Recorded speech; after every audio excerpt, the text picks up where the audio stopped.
Hello programmers, welcome to my channel Tarun sir. So guys, आज इस video में हम लोग पीएचपी में फंक्शंस के कॉन्सेप्ट को स्टार्ट करेंगे। सो गाइज, आइए स्टार्ट करते हैं, समझते हैं क्या है फंक्शन और किस तरह से हमें उन्हें यूज़ करना होता है। सो गाइज, सबसे पहले हम बेसिक फंक्शन की डेफिनेशन देख लेते हैं। A function is a group of statement that can be used to reuse the code.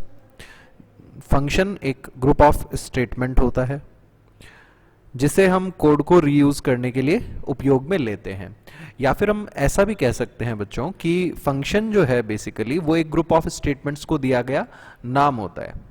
उस नाम को जब भी हम हमारे कोड में, स्क्रिप्ट में यूज करते हैं, तो उस नाम के साथ जो जुड़े हुए स्टेटमेंट्स हैं, उस फंक्शन के साथ जो जुड़े हुए स्टेटमेंट्स हैं वो एग्जीक्यूट होते हैं। In other words, a function is a block of code that is used to increase reusability. दूसरे शब्दों में हम ये भी कह सकते हैं कि फंक्शन जो है वो एक ब्लॉक ऑफ कोड होता है जो कि रीयूजेबिलिटी को इंक्रीज करने के लिए, पुनः उपयोग को बढ़ाने के लिए काम में लिया जाता है। A function will not execute automatically when A page loads. जब हमारी पीएचपी पेज लोड हो रहा है तो फंक्शन ऑटोमेटिकली कभी भी एग्जीक्यूट नहीं होता है। A function will be executed by a call to the function. Function केवल और केवल तभी एग्जीक्यूट होएगा जब उसको हम कॉल करेंगे, ठीक है ना।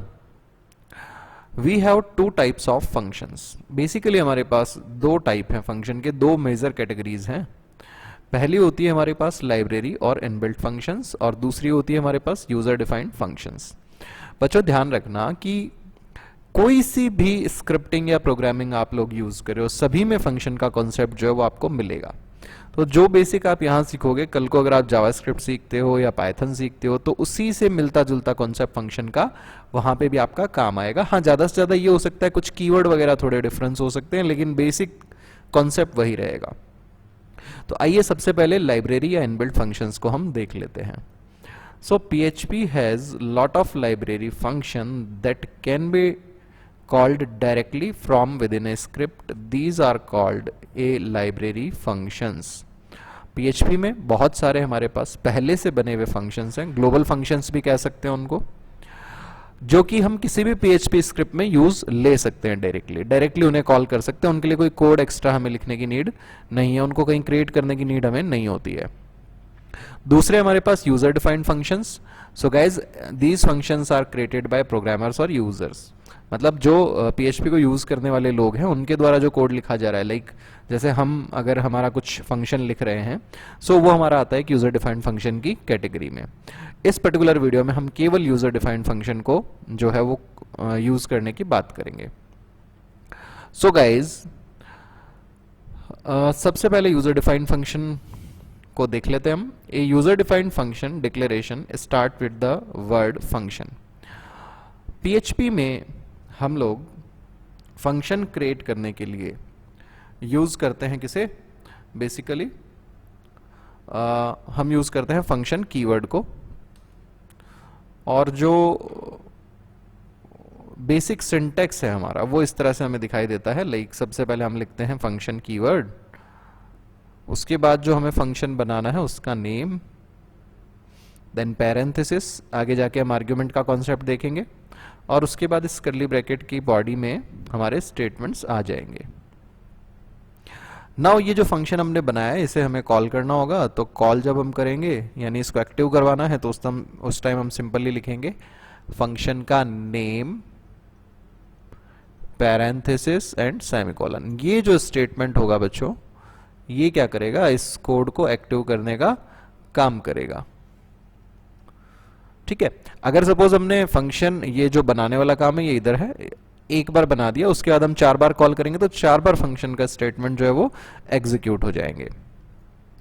एक बात जो स्पेशल है PHP में वो आपको ध्यान रखनी है, function names are not case sensitive. Functions का जो नाम है PHP में वो केस इनसेंसिटिव होता है, केस सेंसिटिव नहीं होता है। यानी आप उसकी स्पेलिंग को कैपिटल स्मॉल कैसे भी बनाते टाइम लिख रहे हो, यूज करते टाइम उसको आप किसी अपोजिट केस में लिख रहे हो, कोई फर्क नहीं पड़ता है। दो सिंपल फंक्शन हम इंप्लीमेंट करेंगे इस वीडियो में। पहला है write a program to create a function which prints maximum between two values. तो सिंपली हमें एक फंक्शन बनाना है PHP का जो दो में से मैक्सिमम प्रिंट करा रहा हो। सो गाइज आइए कोड करते हैं। सो मैं सबलाइम टेक्स्ट स्टार्ट कर रहा हूँ and what I do is बाकी जो फाइल्स हैं मैं सारी क्लोज कर देता हूँ एक बार। Fine, and now this is blank. YouTube folder है जिसमें हम सारी फाइल्स को स्टोर कर रहे हैं। सो मैंने एक फाइल बना दी function -max.php। Fine guys, now HTML stub बना दिया इसमें हमने बेसिक। सबलाइम टेक्स्ट में सिंपली HTML लिख करके एंटर मारोगे, स्टब बन जाता है, अपने आप ढांचा बन जाता है ये फंक्शन। और क्या कर रहा है ये, मैक्सिमम अमंग टू दे रहा है, मैक्सिमम बिटवीन टू दे रहा है हमें।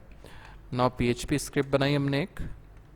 नाउ यहाँ हमने क्रिएट कर दिया फंक्शन मैक्सिमम टू। ये फंक्शन को नाम दे दिया हमने, कर्ली ब्रैकेट्स हमने लगाए।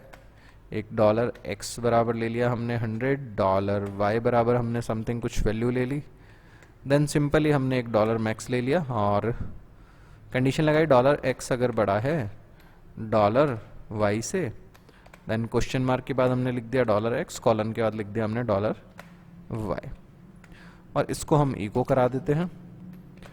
br टैग लगाया, मैक्सिमम इज एंड $max की वैल्यू को हमने प्रिंट करवा दिया।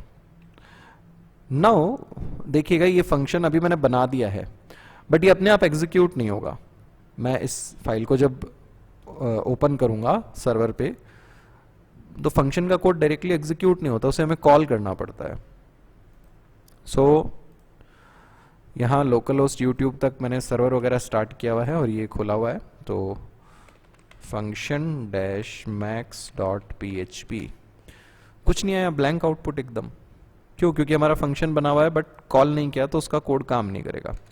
नाउ मैंने फंक्शन को कॉल कर दिया मैक्सिमम टू एंड एग्जीक्यूट करके देखें इस पेज को। Fine, maximum is 200। लाइक अब मैंने यहाँ पे फिर से इसी फंक्शन को कॉल कर दिया तो फिर से 100-200 में से मैक्स हमें दिखा देगा, ये 200 एक बार और लिखा हुआ आ जाएगा। फाइन, ठीक है। तो ये बात हुई बेसिक फंक्शन क्रिएट करने की। एक और एग्जांपल हम लोग देख लेते हैं। ये है हमारे पास write a program to create a function which prints 2 paragraph of text.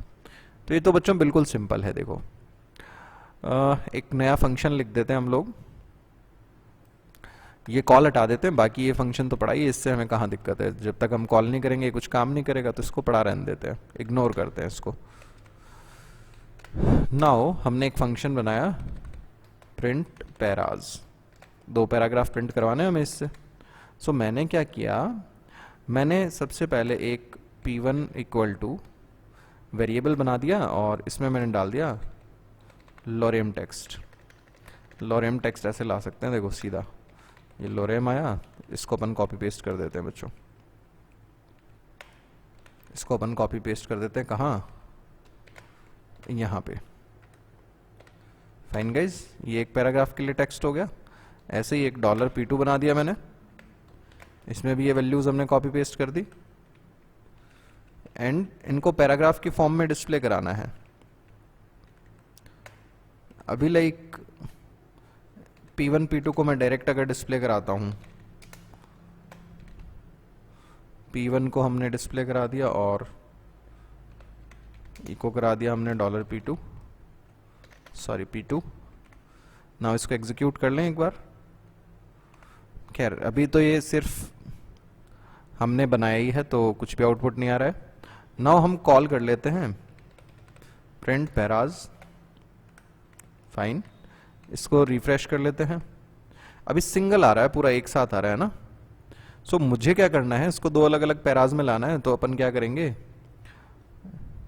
इसको डाल देते हैं अपन डबल कोट के अंदर। यहां लगा देते हैं p टैग स्टार्टिंग, यहां लगा देते हैं p टैग क्लोजिंग।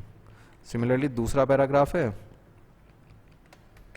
यहां मैंने बना दिया p टैग स्टार्टिंग और p टैग क्लोजिंग।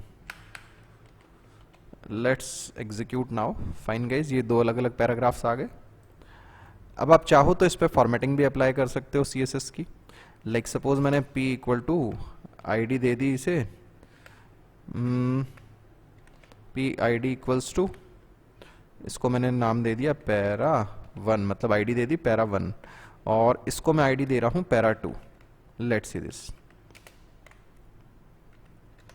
और इन दोनों की कुछ फॉर्मेटिंग मुझे अलग अलग करनी है। सो हम क्या करेंगे, हम हेड टैग में जाएंगे, स्टाइल डिफाइन करा हमने, और पहला ID सेलेक्टर हमने बना दिया पैरा 1।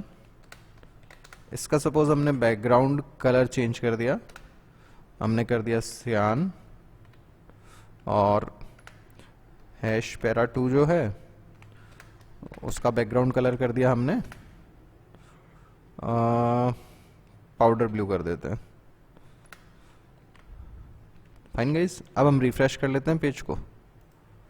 फाइन, सो ये सियान बैकग्राउंड में आ गया फर्स्ट पैराग्राफ, और ये पाउडर ब्लू बैकग्राउंड के अंदर। खैर बच्चों, ये था हमारे पास PHP में फंक्शंस क्रिएट करने का कॉन्सेप्ट एंड फंक्शन की कॉल। आने वाले वीडियोस में मैं आप लोगों को आर्ग्यूमेंट्स के बारे में, रिटर्न वैल्यूज़ के बारे में बताऊंगा, फंक्शंस की कॉल रिकर्सिव क्या होती है, ये सब हम लोग डिस्कस करेंगे। देखते रहिए मेरे वीडियोस को इन सभी अपडेट्स के लिए। गाइज, अगर आपको ये वीडियो अच्छा लगा तो आप इस वीडियो पर कमेंट करें, अपने फ्रेंड्स के साथ मेरे वीडियोस को, मेरे चैनल को शेयर करें, ताकि वो लोग भी प्रोग्रामिंग बिल्कुल स्क्रैच से सीख सकें। Thanks for watching this video guys. Thanks a lot. Have a nice day. Have fun and enjoy.